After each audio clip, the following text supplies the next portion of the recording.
my fellow Americans.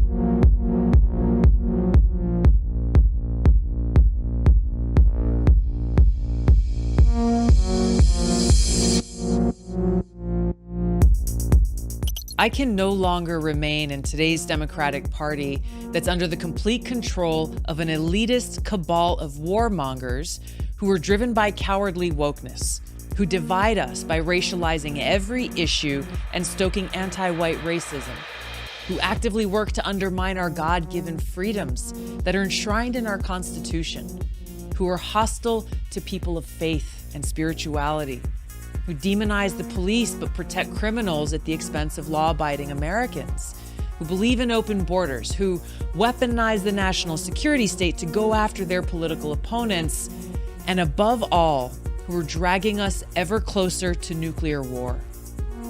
Now, I believe in a government that's of the people, by the people, and for the people.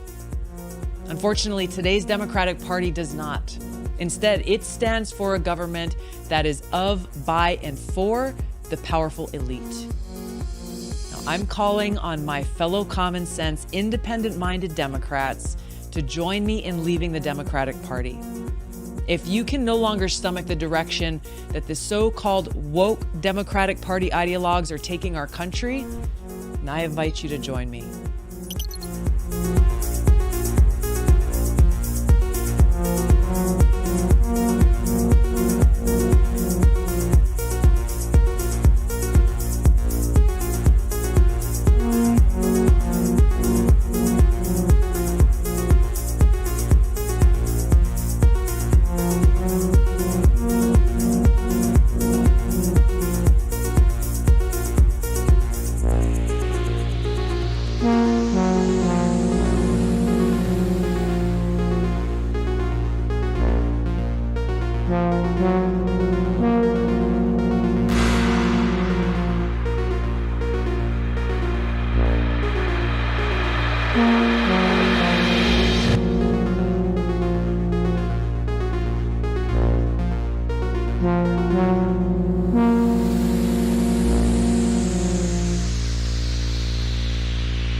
The Vietnam War and the push for US involvement was a result of the Gulf of Tonkin incident. A lie. The Iraq War famously is a result of lies. Wars in Somalia are a result of lies. The Second World War and the German invasion of Poland was a result of carefully constructed lies. That is war by media. Let us ask ourselves, of the complicit media, which is the majority of the mainstream press, what is the average death count attributed to each journalist?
me ask you a question. Do you think you should be the one to be able to decide when to pull the trigger?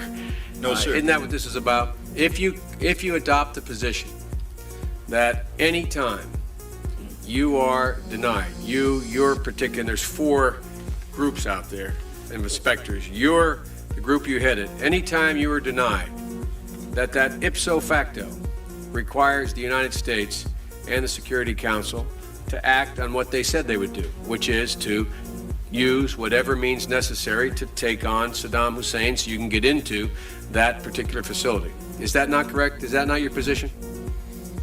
Mr. Senator, I have a job to do, or I had a job to do, and that was to disarm Iraq in accordance with the provisions of relevant resolutions. With all due respect, I'm not trying to be confrontational. I'm trying to get this as clear as I can. I really mean this now. You have an absolute logic. You put together a very tight syllogism here. You've indicated that your job is to disarm. The only way you can disarm is to have access. The only way you can have access is either with permission on the part of Iraq, or if denied, forced access, right? Compelled access. Compelled. Well, okay, compelled. You sound like the lawyer and I sound like the military guy. I mean, compelled, where I come from, when my old man said you're compelled, it meant I was forced. I mean, it was a real simple proposition. It wasn't much to debate. Now, there is a clear logic to that. And that's what I mean when I say I respect your position. But that means that whenever you choose a target that warrants inspection and you are denied, that ipso facto, at that moment, the only way your position can be satisfied or sustained is if the UN Security Council or the United States, acting unilaterally, uses force to guarantee access. Is not that true? Yes, sir. Now, that means that you get to choose the time and place when we would use force, if we use force. No, sir. Of course you do. If you choose the site and it's denied. And we coordinate with the member states to include the United States. Exactly. And prior to us going in, we have their agreement that this indeed is an inspection worth doing. Okay, inspection worth doing, everybody's agreed it's worth doing, and it gets stopped. Yes, sir. At that moment, we're an automatic pilot as far as you're concerned. Period. No ifs, ands, or buts. Now, I respect that. But now, it seems to me the Secretary of State might have a slightly different problem. Secretary of State might be sitting there and saying, now look over there on that side. Now, I remember so-and-so and so-and-so and so-and-so, and the 12 people on this side, they're all the ones that said they didn't want to use force. Now, I'm going to have to go tell the President now that we should, or Secretary Cohen, unleash whatever it takes to get it done. And our military assessment is the same as the Major's. The Major's assessment is, privately held but publicly acknowledged later, that airstrikes alone aren't going to do this. Saddam's not going to cave on this. So, now here's the deal. I recommended the President have at it and let the chips fall where they may. A reasonable position for the Secretary of Defense, the Secretary of State to take. But I respectfully suggest, Major, I respectfully suggest they have a responsibility slightly above your pay grade. Slightly above your pay grade. To decide whether or not to take the nation to war alone. Or to take the nation to war partway. Or to take the nation to war halfway. That's a real tough decision. That's why they get paid the big bucks. That's why they get the limos and you don't. I mean this sincerely. I'm not trying to be flip. Because I think, and that's why I said at the outset, the reason why I'm glad you did what you did, we should come to our milk. We should make a decision. But in terms of whether the Secretary of State has no more to consider than you do as the arms inspector, you didn't get in, didn't get my job done, get me in. Period. You made the deal, right? That's the deal. A deal's a deal. Get me in. Scott Ritter, I'm ready to go. It's not how it works. Now, maybe it should work that way.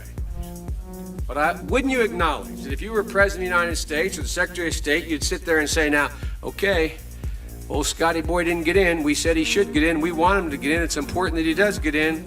They're not going to let him in, so what are we going to do now? We know that France and Russia aren't going to be with us. We're quite confident China's not. We've already run those traps. They're not there. We're not sure where the United States Senate is, but have at it, boys. Go get them. And by the way, Scott and the boys say air power's not enough. I think it's a legitimate debate, Scott, Major. I think it's a legitimate debate. But I don't think we should be putting it in the context of you have somebody up there at state saying, look, how can we weasel out of this agreement? We want to let this guy out there hanging. We're not this. It's a very practical political decision. Same kind of decision General Powell made. Same kind of decision President Bush made. Every president, every Secretary of State has to do it. Like I said, they get paid more than you. Their job's a hell of a lot more complicated than yours. They may have made the wrong decision, and you brought it to light. We should address it. We should say straight up where we are, and we should do it. And for that, I thank you. But it's above your pay grade.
Rationality belongs to the cool observers, but because of the stupidity of the average man, he follows not reason but faith, and the naive faith of the proletarian requires necessary illusion and emotionally potent oversimplifications, which have to be provided by myth makers to keep the ordinary person on the right course.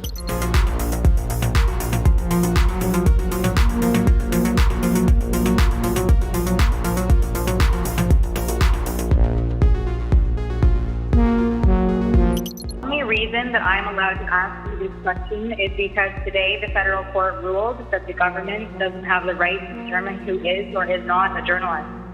This is the second election in a row that the court had to overturn your government. Do you still insist on being able to make that decision, and why? First of all, questions around accreditation were handled by the press gallery and the consortium of networks who have strong perspectives on quality journalism and the important information that is shared with Canadians. The reality is organizations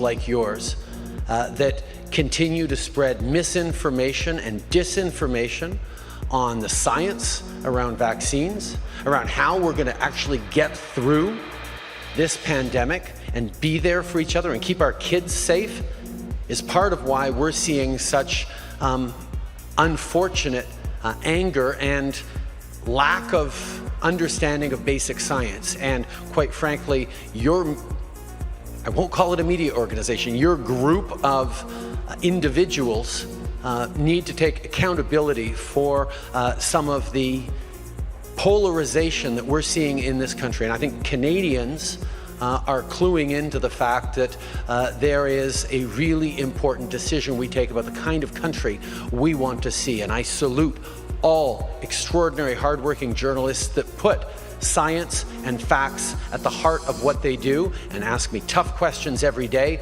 but make sure that they are educating and informing Canadians from a broad range of perspectives, which is the last thing that you guys do.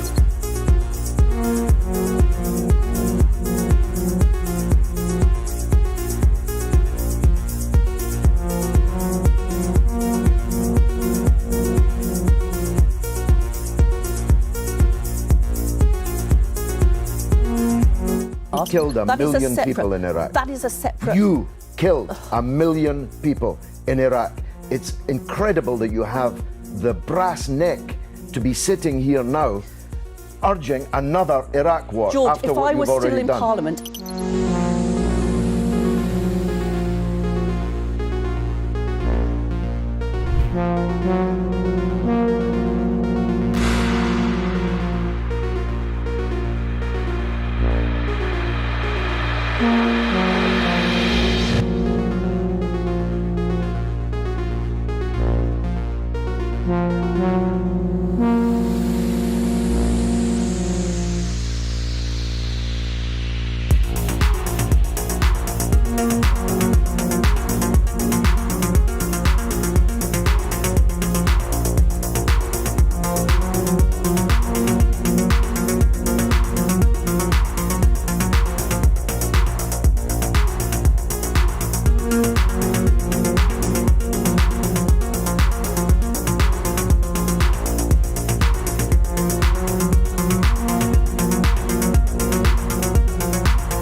There can be no doubt that Saddam Hussein has biological weapons and the capability to rapidly produce more, many more.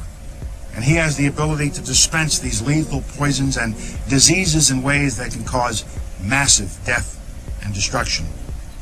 If biological weapons seem too terrible to contemplate, chemical weapons are equally chilling. UNMOVIC already laid out much of this, and it is documented for all of us to read in UNSCOM's 1999 report on the subject. If we consider just one category of missing weaponry, 6,500 bombs from the Iran-Iraq war, UNMOVIC says the amount of chemical agent in them would be on the order of 1,000 tons. These quantities of chemical weapons are now unaccounted for. Dr. Blick says, quipped that, quote, mustard gas is not marmalade. You are supposed to know what you did with it. We believe Saddam Hussein knows what he did with it, and he has not come clean with the international community. We have evidence these weapons existed. What we don't have is evidence from Iraq that they have been destroyed or where they are. That is what we are still waiting for.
Dr. Fauci, knowing that it is a crime to lie to Congress, do you wish to retract your statement of May 11th where you claimed that the NIH never funded gain-of-function research in Wuhan?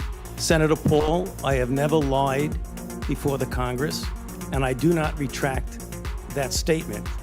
This paper that you are referring to was judged by qualified staff up and down the chain as not being gain of function. Let me finish. You take an animal virus and you increase its transmissibility to humans. Right. You're saying that's not gain of function? Yeah, that is correct. And Senator Paul, you do not know what you are talking about, quite frankly. And I want to say that officially. You do not know what you are talking about. Okay, you get one person. Let's read from the NIH definition of gain of function. This is your definition that you guys wrote. It says that scientific research that increases the transmissibility among mammals is gain of function. They took animal viruses that only occur in animals and they increased their transmissibility to humans. How you can say that is not gain of function? It is not. It's a dance, and you're dancing around this because you're trying to obscure responsibility for 4 million people dying around the world from a pandemic. And let's let Dr. Fauci. I have to, well, now you're getting into something. If the point that you are making is that the grant that was funded as a sub-award from EcoHealth to Wuhan created SARS-CoV-2. That's where you are getting. Let me finish. We don't know. Well, wait a minute. It did come from the lab, but all the evidence is pointing that it came from the lab, and there will be responsibility for those who funded the lab, including yourself. I totally This committee will allow the witness to respond. I totally resent the lie that you are now propagating, Senator, because if you look at the viruses that were used in the experiments, that were given in the annual reports, that were published in the literature, it is molecularly impossible. No one's saying those viruses caused it. It no is one is molecularly. Those viruses caused the pandemic. What we're alleging is that gain-of-function research was going on in that lab, and NIH funded it. That is you can't not. Get away from it. It meets your definition, and you are obfuscating the truth. I'm not obfuscating the truth. Senator You are the Paul's one. time is expired, but I will allow the witness to. Let me just finish. I want everyone to understand that if you look at those viruses, and that's judged by qualified virologists and evolutionary biologists, those viruses are molecularly impossible to result in SARS-CoV-2. Those viruses caused the pandemic. Senator Paul, We're saying they are gain-of-function viruses because they were animal viruses that became more transmissible and human, and you funded it. And you admit the truth. And you implying... Paul, your time has expired, and I will allow witnesses who come before this committee to respond. And you are implying that what we did was responsible for the deaths of individuals. I totally resent that. And if anybody is lying here, Senator, it is you.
Whatever our hopes may be for the future, for reducing this threat or living with it, there is no escaping either the gravity or the totality of its challenge to our survival and to our security. A challenge that confronts us in unaccustomed ways in every sphere of human activity. This deadly challenge imposes upon our society two requirements of direct concern, both to the press and to the President. Two requirements that may seem almost contradictory in tone, but which must be reconciled and fulfilled if we are to meet this national peril. I refer first to the need for far greater public information, and second, to the need for far greater official secrecy. The very word secrecy is repugnant in a free and open society, and we are, as a people, inherently and historically opposed to secret societies, to secret oaths, and to secret proceedings. We decided long ago that the dangers of excessive and unwarranted concealment of pertinent facts far outweighed the dangers which are cited to justify it. Even today, there is little value in opposing the threat of a closed society by imitating its arbitrary restrictions. Even today, there is little value in ensuring the survival of our nation if our traditions do not survive with it. And there is very grave danger that an announced need for increased security will be seized upon by those anxious to expand its meaning to the very limits of official censorship and concealment. That I do not intend to permit to the extent that it's in my control. And no official of my administration, whether his rank is high or low, civilian or military, should interpret my words here tonight as an excuse to censor the news, to stifle dissent, to cover up our mistakes, or to withhold from the press and the public the facts they deserve to know.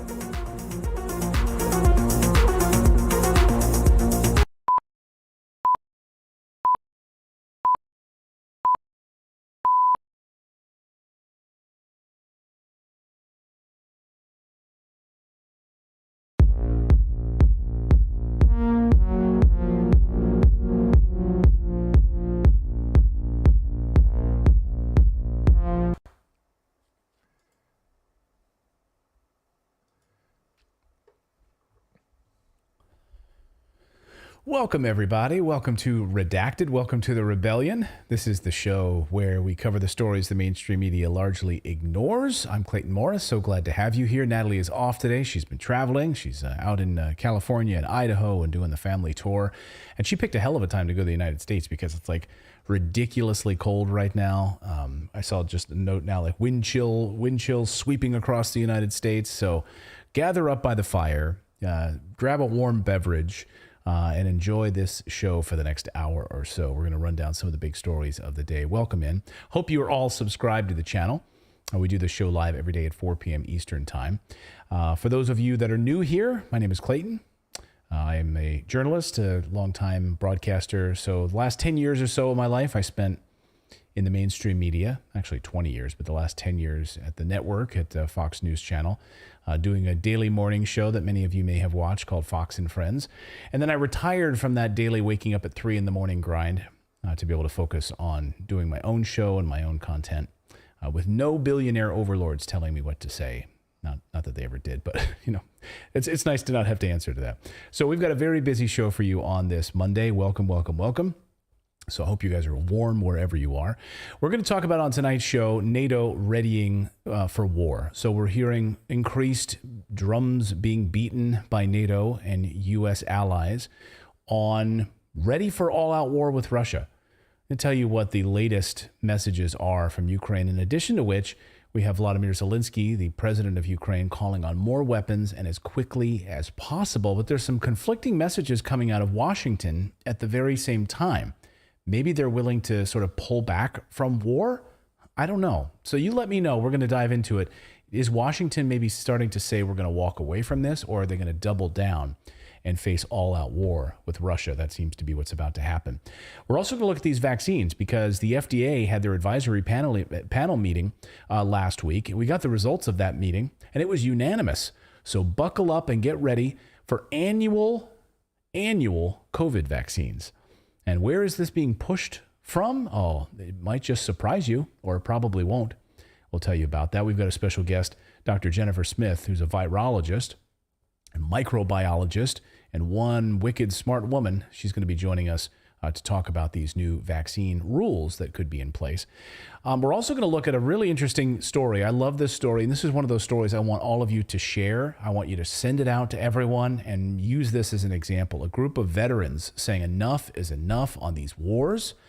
And we're going to look at with this new bill being put forth to Congress to stop all of these proxy wars. And then, guys, I'm most excited about this. So then, today is the world premiere. It's the international, it's the galaxy premiere. So it's even on Mars. Universal, today. yeah. It's the entire universe. It's not been seen in the entire universe yet. So we've been teasing this for a long time. It's our new program. It's our new documentary series called Redacted History. Now, I was a history major in college, love history, and I thought if I could blend the two things that I love covering, which are those mysterious stories, the stories that don't get much coverage, the stories that have been buried and suppressed, the stories that maybe the powers that be don't want you to know about. Can we put together some really interesting documentaries called Redacted History and looking at a really interesting subject matter? So tonight is the world premiere. And what we're going to do is we're going to watch it live together here. So by the end of the show, what we're going to do is we have a live premiere. And while you're watching this program, once we end the live stream, it should, without you touching anything, you shouldn't have to touch anything. You shouldn't have to touch your remote control, your iPhone, your Android device, anything. It should automatically redirect you to the live premiere of the new Redacted History. YouTube might if you're on YouTube. If you're on YouTube.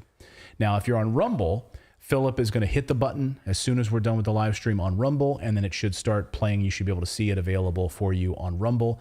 Again, it's Redacted History, and it's we're really excited about it. So we're going to watch it all live together tonight. I'll be hanging out in the chat. Philip, David, everyone's going to be hanging out in the chat for Redacted History tonight. So really excited. The team has done a ton of work on this. We've been working on this now for 3 months, I think. So we're really excited. Yeah, it's been a while. Yeah. So I'm really excited about it. So welcome everyone on this Monday. So and we're going to hit that probably a little over an hour from now. We'll be able to hit that Redacted History moment and go live with that premiere. So buckle up. We've got some news to get to first. So without further ado, let's get to the news. Well, something big is about to happen in Ukraine. Either NATO packs its crap up and goes home, gets the hell out of there, because the fall of Ukraine is imminent. That's one option. Or the West is moving toward full-scale war with Russia. Let me ask you in the chat right now, those of you watching, what do you think is going to happen?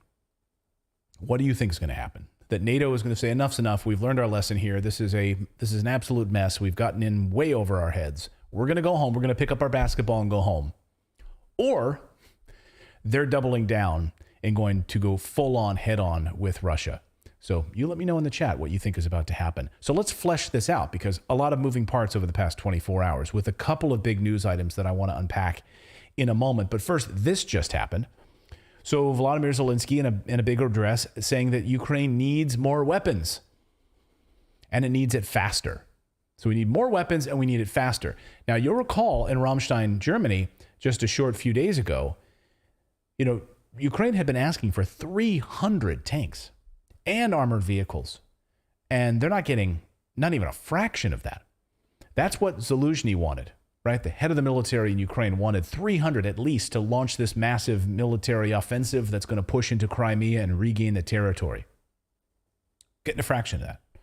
The U.S. is going to send like 31 Abrams tanks, and not even for like many, many months by the time they get there. Poland is sending some janky old Leopard tanks that they bought second rate. Portugal is sending like 4 tanks that haven't been working since the 1970s. It's literally like going through their closet and cleaning crap out and handing it to them. So, but then on the other hand, Zelensky's doubling down and asking for way more weapons and faster. And the United States says, hey, we're ready to do this. We're going to be sending some F-16s. We've got a number of additional weapons and other artillery that we're going to be sending you, and money. Of course, we're going to new tranche of money in addition to different aid. So here's what Zelensky asked for last night. Ситуація дуже жорстка. Бахмутський, Вугледарський та інші напрямки в Донецькій області – це постійні російські штурми, постійні намагання прорвати нашу оборону.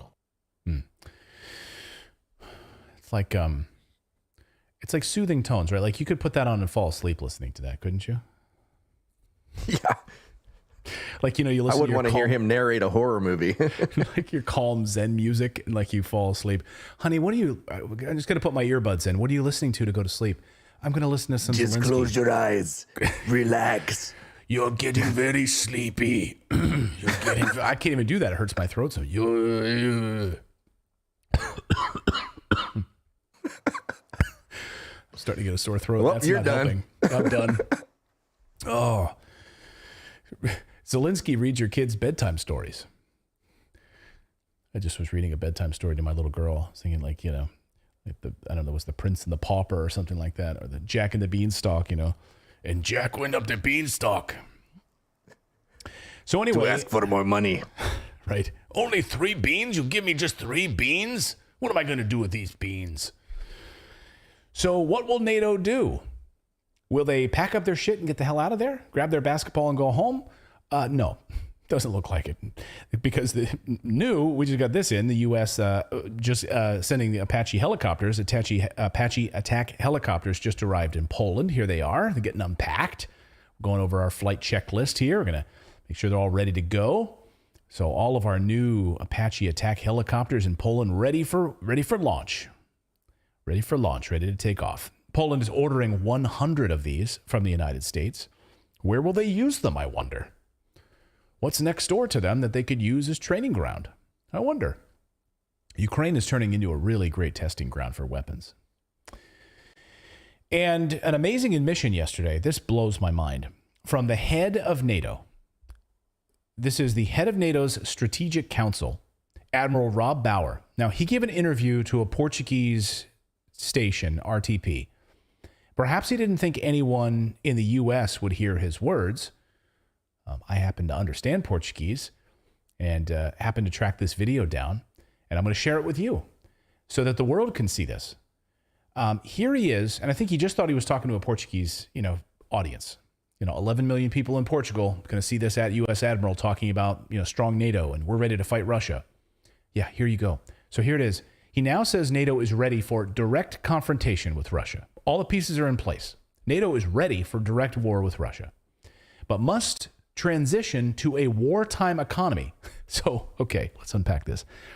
We're ready for a direct assault, a direct face-to-face with NATO, and we need to now transition to a wartime economy. What does that mean? Modeled on U.S. industrial policy framework like we had in World War II. What he says is, those civilian factories, that you're relying on for your civilian stuff that you civilians need to live your life, what we're going to do is take those civilian factories and we're going to appropriate them for full-time, nonstop military production. Those are his words. Watch. We are ready to a direct confrontation with Russia. We are. I think what we have done after the war started was the battle groups along the eastern flank. We had 4 in the north, the 3 Baltic states and Poland, the enhanced forward presence battle groups. We have decided now, the leaders in Madrid have decided to create 4 more battle groups in Slovakia, Hungary, Romania and Bulgaria, and to basically strengthen those battle groups, make them a little bit larger, give them a little bit more support in terms of fire support, and give them better stocks for ammunition and other things. So I think that is an important message for the Russians, that our posture has changed, to show them that we are ready if they would have an idea to come to NATO. And that is the red line. If there is any red line, it is the Russians crossing the line of our territory in NATO. I believe you said that we are ready to scale up, but that will require some focus. I believe it was your expression. What do you mean by that? I said that with regard to industrial capacity, the defense capacity.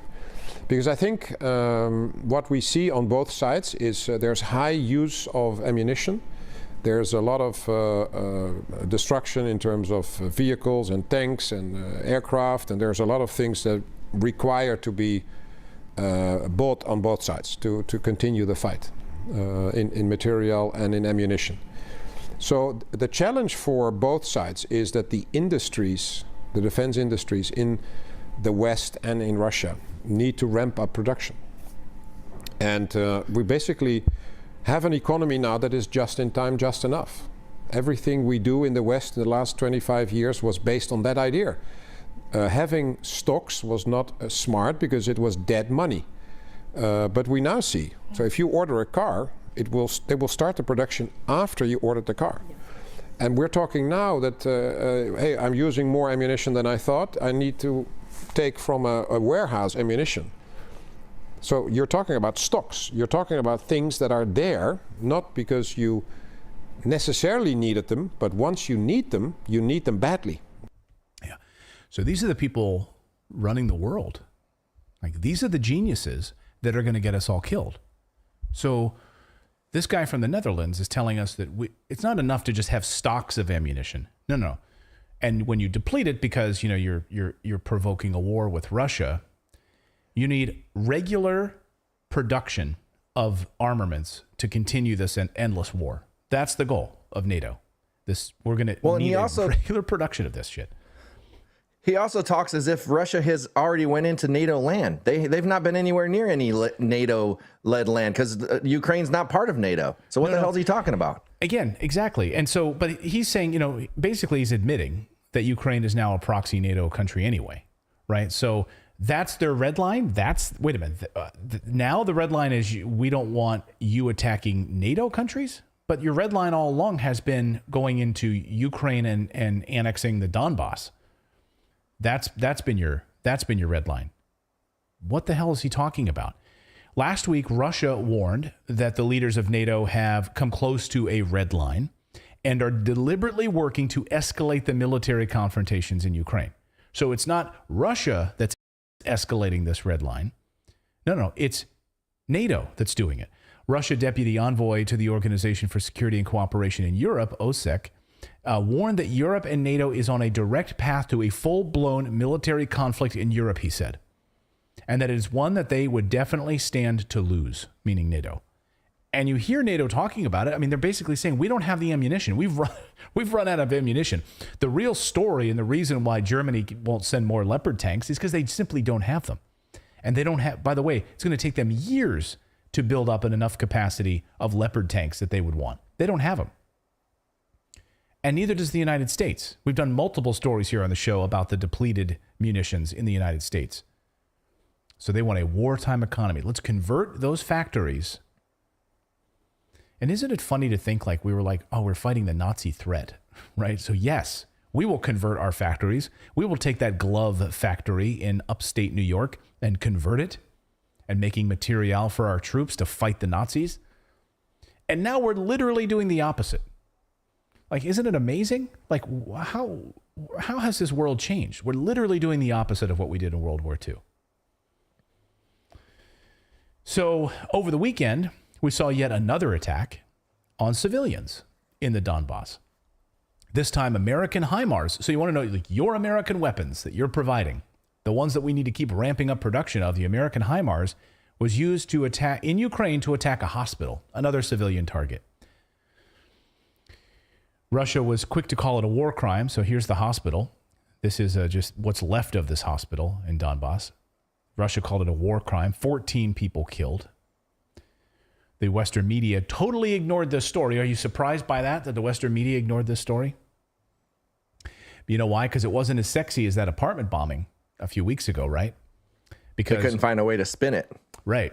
So a couple of weeks ago, when Ukraine blew up that apartment building, the media was quick to jump all over it because, it was Russia. And, Ukraine at first blamed it on Russia. Then the truth came out. We knew all along what had happened. But it didn't matter. It was all over CNN and BBC, and they ran with the story. Look at the atrocities. Look at the atrocities unfolding. And then, of course, that wasn't the case. That was total garbage. And here we have the exact same thing. We have another attack, this time on a hospital using American weapons. And once again, there's no media coverage of it. The media ignored it. Meanwhile, the RAND Corporation, which is funded by the Pentagon. So this is the other side of the story. You have Zelensky asking for more weapons. You have NATO saying we need to ramp up production and we are ready for a full-scale frontal assault of Russia. We're ready for it. He tells the interviewer, we're ready for it, yet we don't have the weapons for it. How are you ready and you're also not ready? That's like when my kids tell me they've done the chores, but they haven't done the chores. They've taken out the trash, but it's still sitting there, so it's not actually taken out yet. Something's amiss. But now you have the RAND Corporation. This opened my eyes, which is funded by the Pentagon, published a new report saying the war in Ukraine needs to end sooner rather than later. And here's their new policy report. Avoiding a long war, U.S. policy and the trajectory of the Russian-Ukraine conflict, they write. Discussions of the Russian-Ukraine war in Washington is increasingly dominated by the question of how it might end. To inform this discussion, the perspective identifies ways in which the war could evolve and how alternative trajectories would affect U.S. interests. So the RAND Corporation, a Pentagon-funded group, is basically saying we'd rather this end sooner rather than later. What? Okay. Have you told Lloyd Austin? Have you told President Biden? Have you told other members of the Pentagon? So you have the RAND Corporation saying, we should probably end this thing soon. Okay. That's not happening. The Pentagon's favorite think tank calling for a swift end to the Ukraine conflict. Yeah, when did you ever think RAND Corporation was going to be on the same side as Russia? Because that's what Russia wants too. Right. And, Zelensky was asked the question, or, people have asked the question, hey, back in January, you had a meeting with Putin in Ankara, in Turkey, to line out peace accords to make sure that there wasn't going to be a problem. And then, of course, someone came and told you not to. Who was that person? Boris Johnson, who told you to not push for peace. So that now Ukraine is a de facto training ground for NATO weapons. So again, Lloyd Austin, late last week, saying that they have a narrow window. NATO and the United States, they have a narrow window of which to launch an offensive against Russia over the next few weeks before Russia launches their spring offensive. So right now, we are at the tipping point moment in Ukraine. You're either going to see NATO ramping up full tilt over the next few weeks, or they're going to pick up their basketball and go home, and then it's game over. What do you think is going to happen?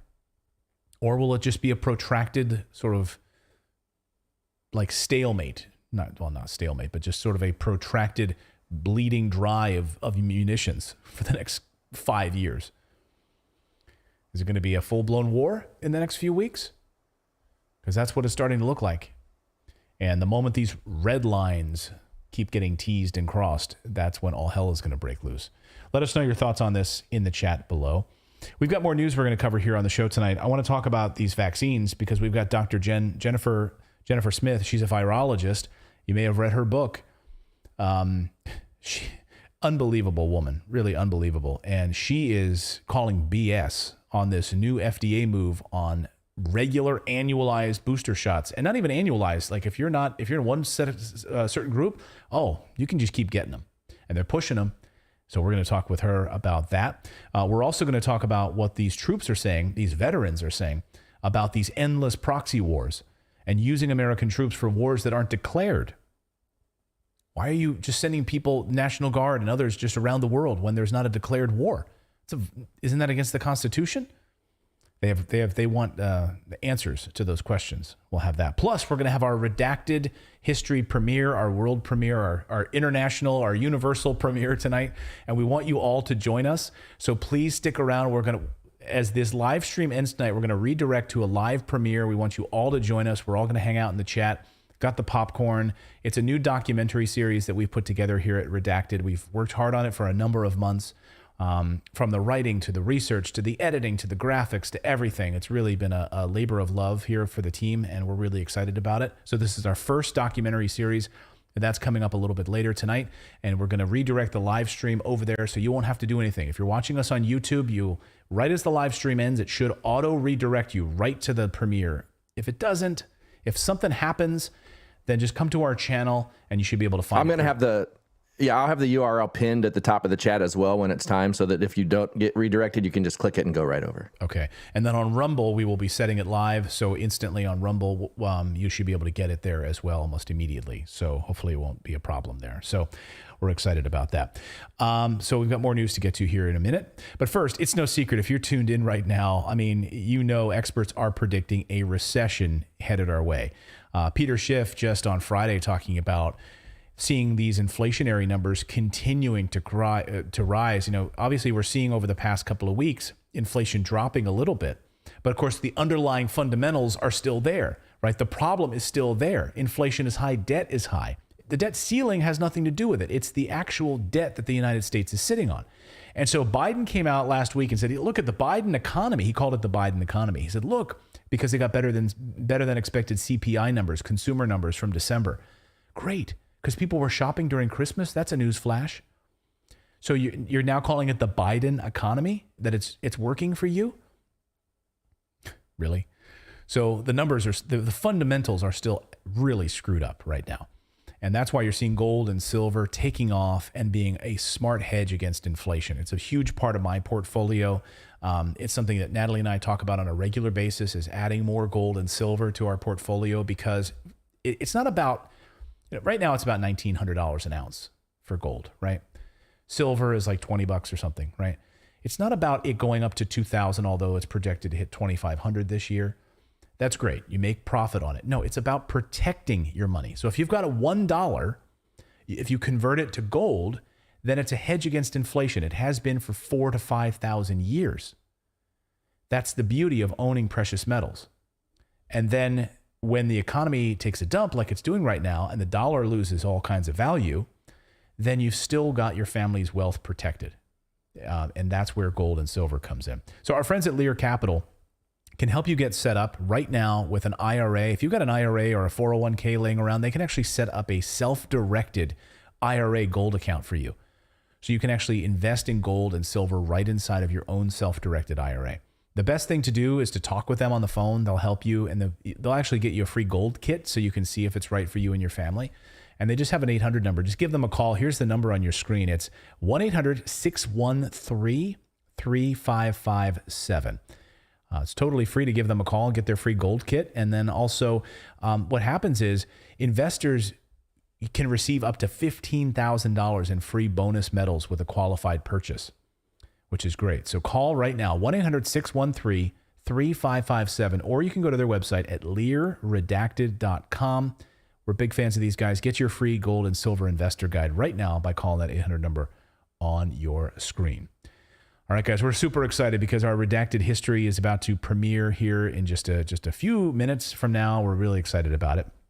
And hey, shout out to Jackie McCabe, who's watching for the first time. So, friend of Philip's, who you were telling her all about Redacted history, and yes, she said, "How can I find the show? I want to find Redacted. I've never watched it." So I think Jackie is here tonight for the very first time watching live. So she's joining the 40 or so thousand of us that are watching right now live with us. So Jackie, hello, welcome. Nice to see you. Welcome, welcome. Hopefully she's in the chat. Everyone in the chat, give Jackie a warm welcome. Want to make her feel welcome on the show. So yeah, that's that. So here's how you subscribe. Maybe just put this up on the screen. Let's go to, let me see if I can do that. Let's see, redacted. Yeah, there we go. If you want to support independent, yeah, there it is. Let's do that one. That's better. Sorry about that, Philip. I got sidetracked. If you want to subscribe to the channel, you can, and you subscribe to our daily newsletter. We have a daily free newsletter. Just go to redacted.inc is how you can become a member of our community here. Redacted.inc is how you can become a member. The URL, once again, to support independent journalism is redacted.inc.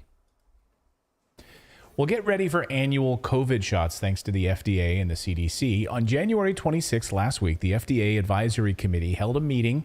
Mainstream media largely ignored the story, and the vote was on annual vaccines. And not surprisingly, they voted to let you skip the original vaccine and go straight to getting those COVID booster shots once a year. So what does it actually mean to skip that initial shot?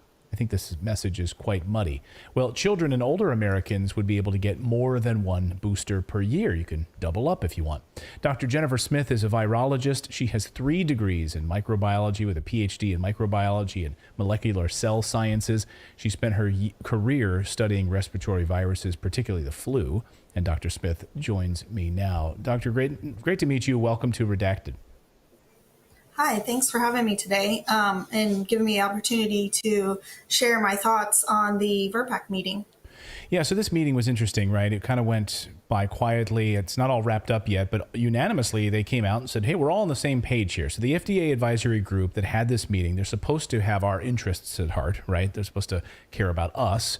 So at a high level, a 30,000-foot level, do they have any conflicts of interest at all before they started this meeting? Is Big Pharma pulling their strings in any kind of way, or are they totally impartial and they just have our health in their minds?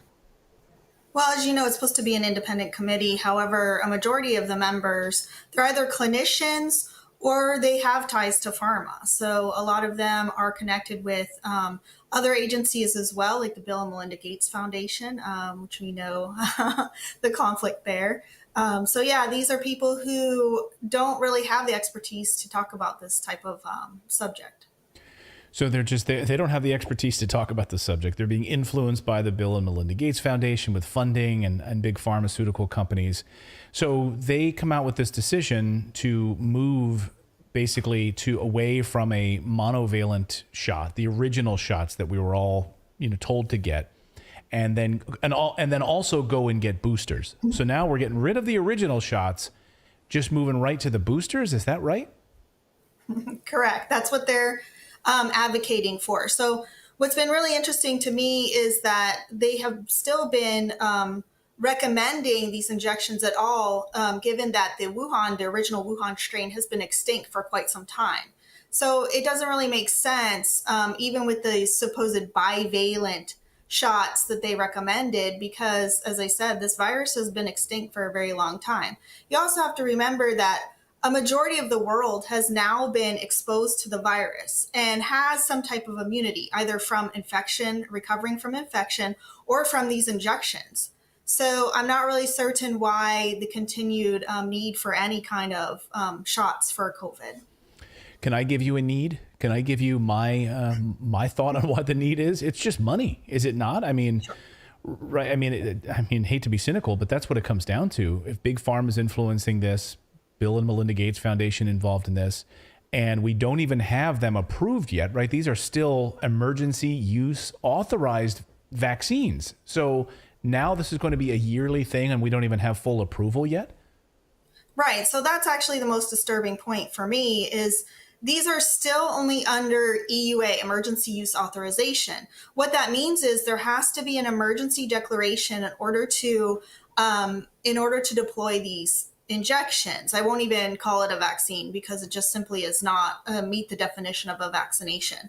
So if there is no emergency, which the president of the United States has already said last fall that the pandemic is over, there is no emergency for annual injections.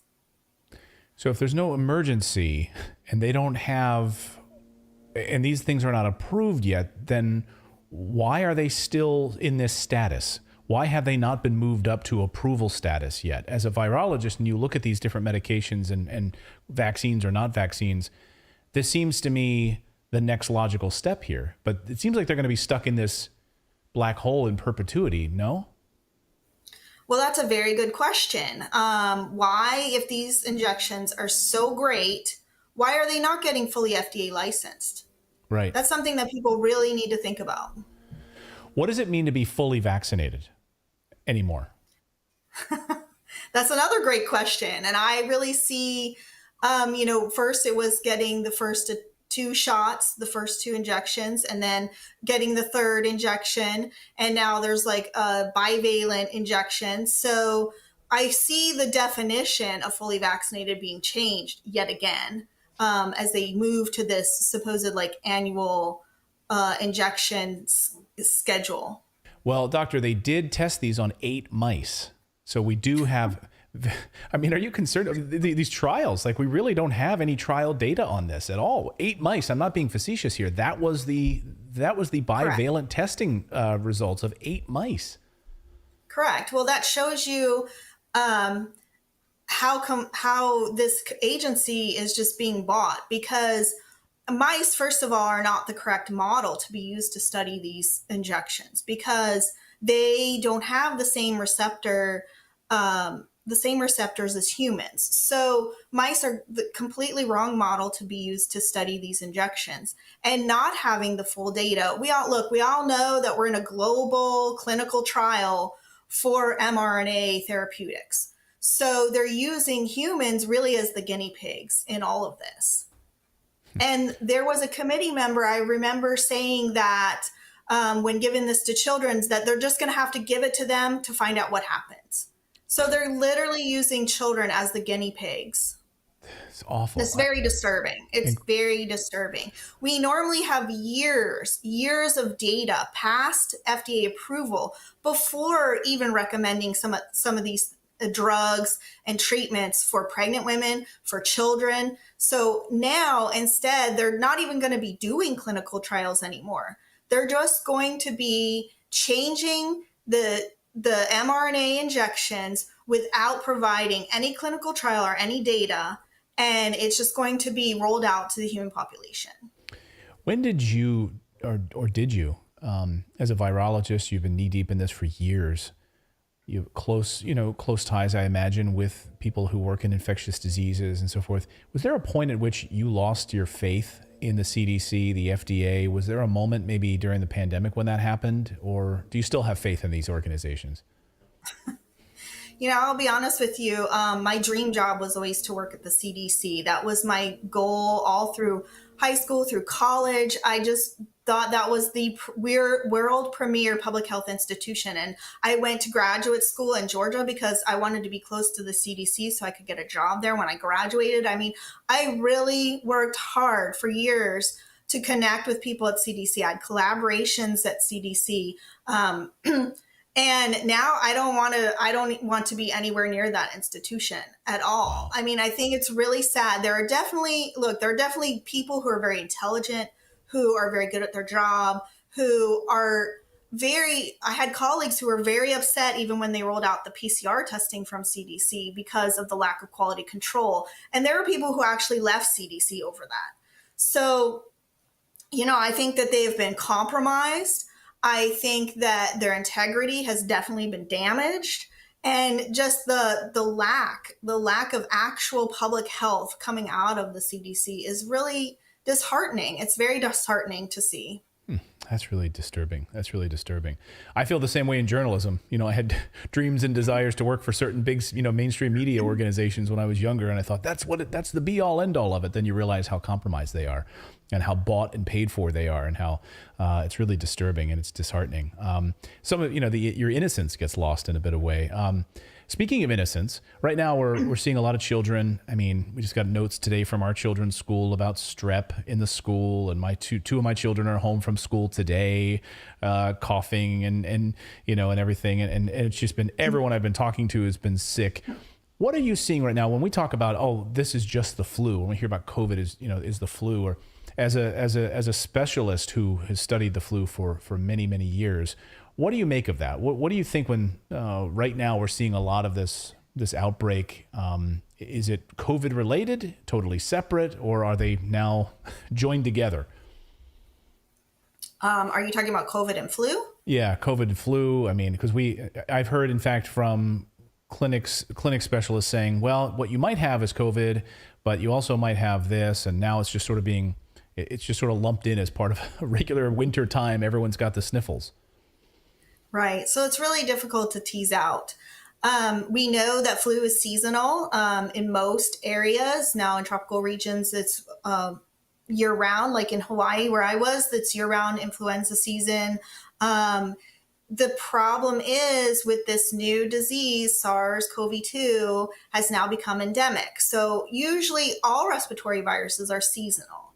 So they come and they go. We have peaks of when they're being transmitted, but it's really too early in the endemic phase with SARS-CoV-2 to determine the seasonality. We've seen cases peak in the summertime. We've seen cases peak in the wintertime. So it's really difficult to tell right now what the seasonality is going to be with SARS.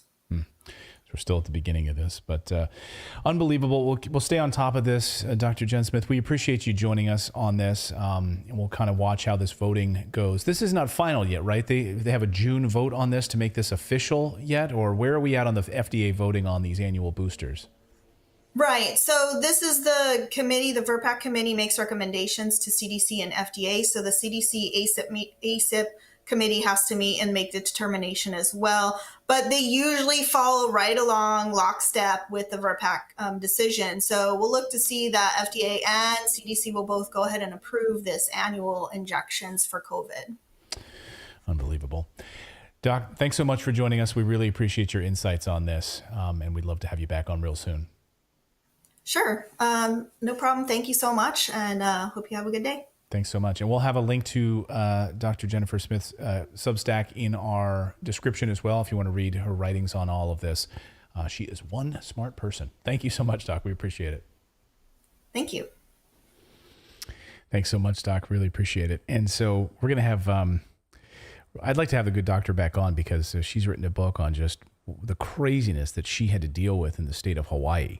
Like, you think you know about draconian lockdowns? I mean, wait till you hear what she went through in the state of Hawaii, and just the ridiculous.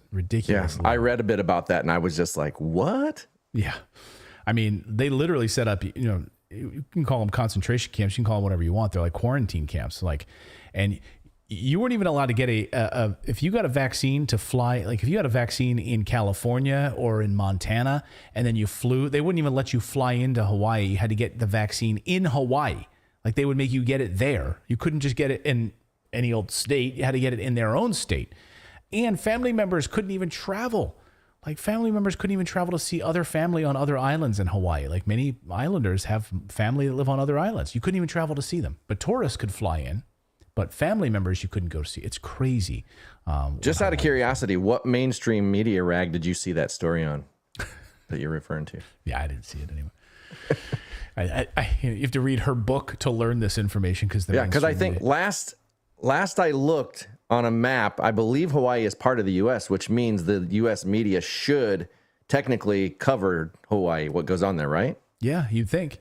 Yeah, there's a lot of islands that America owns through colonialization and through empire building that we've taken control over. It's part of the United States, but not that coverage. You don't see it anywhere. We've got more news to get to. We're going to tell you what's going on in Idaho and this group of troops saying no to these proxy wars. We're going to get there in a second. But right now, I want to tell you about our friends over at Moomoo, because you can get 15 free stocks just for opening a trading account. One of my favorite ways to trade. Just go to Moomoo. Just go to redacted.inc/Moomoo to get your 15 free stocks. Now, what's great is for our Australian followers, pay attention, Australians down under. Here's some good news for you. For a limited time only, Moomoo is running an Australian $110 cash reward promotion for opening your first account and depositing your first $1,000 in that account. And you can deposit any amount and you'll be rewarded with an additional $20 cash coupon. And if you deposit more than that $1,000 in Australia, you'll be rewarded with an additional Australian 90 bucks. So deposit 1,000, you'll automatically get 110 cash reward plus 180 days of brokerage-free Australian and U.S. stock trading. But Moomoo is fantastic. And so all you're doing when you're opening your account, you're not spending money. You're just putting your money in to activate the account. And then you get those free stocks. And you can, like I said, you can do nothing with the account while the market's kind of crazy. Or maybe right now you want to buy some commodity stocks. You want to buy some ETFs. You want to buy some things that you know are going to go up because everything is on sale right now. Like everything, like NVIDIA to Tesla to, I mean, God, everything is on sale right now. So now's a perfect time to at least learn, open your trading account and learn. They've got some great university features inside the app as well where you can learn. And look at this. They've got fully visualized financials. Turn a 60-page earnings report into a one-page report. And they have the earnings season calendar built in as well. So no more hunting and pecking to try to find out when, Disney or Tesla or Apple are reporting their earnings. It's very, very simple. So Australian friends, go check it out right now. And the rest of you, you can do the same thing. You don't have to be in Australia. I was just giving you that little extra bonus if you're in Australia. Redacted.inc/Moomoo is the place to go. Redacted.inc/Moomoo is the place to go. Check it out. All right, this is a story that needs all of our attention. I would love for you guys to take this story and share it out on social media, share it out on Facebook, share it out wherever you know that veterans would be able to get behind this story and share it out even further. We need our former members of the military who are veterans, who fought in wars and who are saying enough is enough. This is an amazing story. So a veterans group in Idaho is trying to prevent troops from being sent into war zones. Imagine that. Without an official declaration of war. So without an official declaration of war, like, hey, Hitler's coming, we need to mobilize. Without that, we're not sending these people. We're not sending these people to lose their lives in these military industrial complex proxy wars that just make, Northrop Grumman wealthy. So the Defend the Guard Act is what it's called, the Defend the Guard Act. It would prohibit the deployment of the New Hampshire National Guard, specifically in New Hampshire, into active combat without a declaration of war by Congress. So this is according to antiwar.com. This is only one branch of the military, but it highlights a crucial point here, right? The United States continues to send troops into active combat without declaring war, favoring instead to have these like prolonged proxy wars. This is, of course, a huge disservice to those risking their lives. Like, oh, I'm sorry. Let me get this straight. Honey, you're being shipped off to go into Syria to steal Syria's oil? What? Yeah, Mom, it's a proxy war. I know it's hard to explain. No, honey, I don't understand. You might potentially go and lose your life to steal Syria's oil. Yeah, Mom, I know it sounds complicated, but Al-Qaeda is there. Oh, Al-Qaeda is in Syria? Really? You see how this is? They're all full of crap? It's all garbage. It doesn't make any sense. New Hampshire Representative John Putasek, I think I'm saying his name right, veteran, sorry. That's okay. Hold on one second. Okay.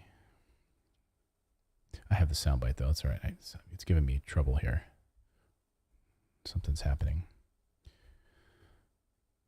There you go. There's John Putasek. I hope I'm saying his name correctly. John Putasek, New Hampshire veteran. So John Putasek, he's a New Hampshire representative, sponsored the bill and said this about the bill. He said, I myself am a Vietnam veteran, which precedes the National Guard being called up for whatever, and I don't like the whatever. Let me read that again. He says, I myself am Vietnam veteran, which precedes the National Guard being called up for whatever. And I don't like the whatever. There should be a reason why they're called up, he says. There should be justification with Congress. Vietnam was a war, whether they had a declaration of war or not. It was a war. I have enough friends who are on the wall in Washington. They died for a cause. So here's what John says about this forever war and why he's supporting this bill. Watch. To your committee. Relative to requiring an official declaration of war for the activation of the New Hampshire National Guard. I myself am a Vietnam veteran, which precedes the National Guard being called up for whatever. And I don't like the whatever. There should be a reason why they're called up, and there should be justification with the Congress. And Vietnam was a war, whether they had a declaration of war or not, it was a war. I have enough friends who are on the wall in Washington. They died for a cause. Now, I was asked to bring this to the House. I was told that last biennium, it did not make it through. So I was asked. I asked for co-sponsors, and if memory serves, every one of my co-sponsors on here is a veteran. We have Army, we have Marine Corps, myself as Air Force. I don't know if we have any coasties, but anyway, it's all veterans. And I believe that no military body, Air Guard, Army Guard, should be called up unless there is a very, very substantial reason for them being called up. The declaration of war is one of them. Hallelujah. Like, this should be a story that we share everywhere. This story is not getting any mainstream media coverage. I mean, you know, this is the kind of story that I think demands like our attention. This bill was part of a campaign from a nonpartisan veterans group called Bring Our Troops Home. They're demanding the return of congressional war powers and cessation of the United States' unconstitutional wars in the Middle East and Africa. And hey, why don't you add Europe to that list as well? How about Europe, Middle East, and Africa? Because that's what we're doing in Ukraine right now. So end these wars, a cessation of the U.S. unconstitutional wars in the Middle East, Africa, and Europe. And this is something we should all get behind. Bring our troops home. End this. This should be nonpartisan. And I love that all of these veterans have come together, these veterans who've seen how destructive war is, you know, how life-altering it is, and how many of them lost so many friends, so many, you know, brothers in arms because of these endless wars, these proxy wars.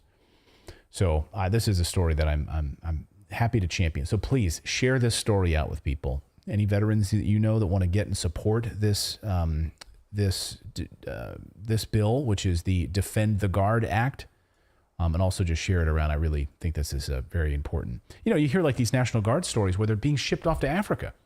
They're like from Wisconsin. Like, what? They're going to Africa? They're going to Somalia for a proxy war? What, the National Guard is being sent to Somalia?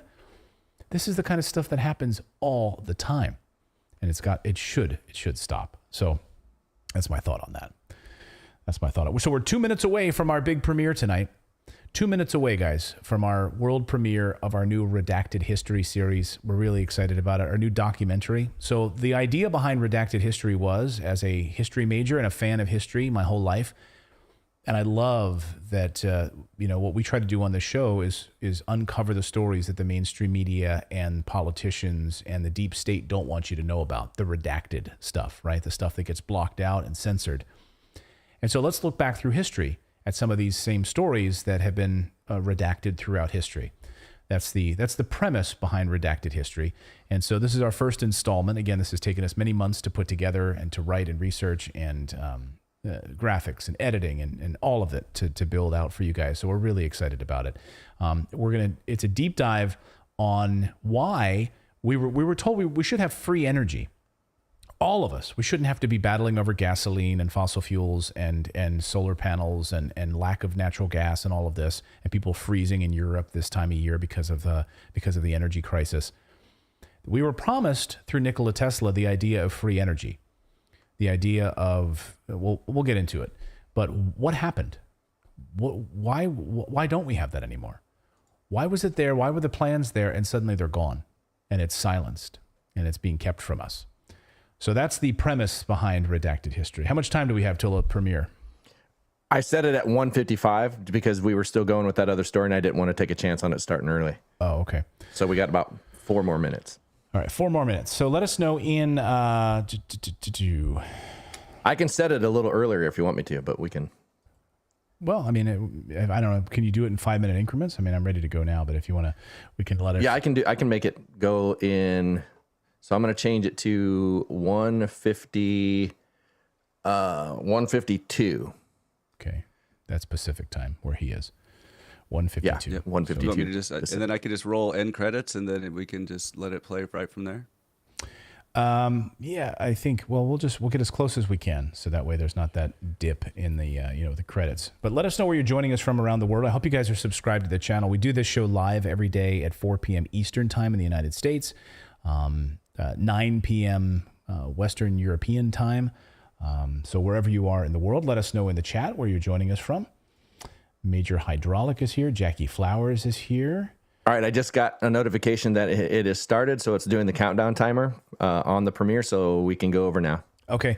All right, everyone, it's time for the world premiere. We're going to hang out in the chat room. I want you to watch Redacted History with us. This is our world premiere of our new documentary. We're really excited about it, so stay right here. You don't have to touch anything. It should automatically redirect you right to the live premiere if you're on YouTube. If you're over on Rumble...